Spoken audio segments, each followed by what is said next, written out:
আমাদের ছোট্ট ছাদ বাগানে এই যে কি সুন্দর গোলাপ হয়েছে। কালকে কটা তুলে নিয়েছি, এখনো রয়েছে। এই টগর হয়েছে। আর তুলতে এসেছি লেবু, ওখানে লেবু হয়েছে দেখে এবার তুলে নেব।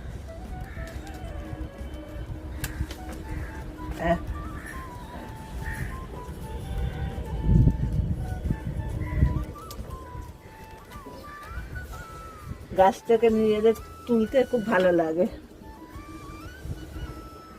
ছোট্ট টবে। আচ্ছা এই দুটো ছোট আছে, এই দুটো রেখে দেবো না তুলে নেবো? না না, তুলে না, তুলে নেব।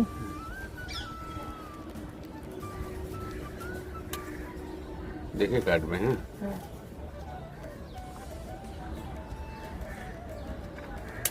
এই এই হয়েছে। এই আমাদের গাছের লেবুগুলো তুলে ফেললাম। 10খানা লেবু হয়েছে টোটাল। খুব আনন্দ লাগছে। আর লঙ্কাও হচ্ছিল, কিন্তু এত গরমের জন্য না ছোট অবস্থাতেই বেশি পেকে গেছে। কেটে দিচ্ছিস কেন?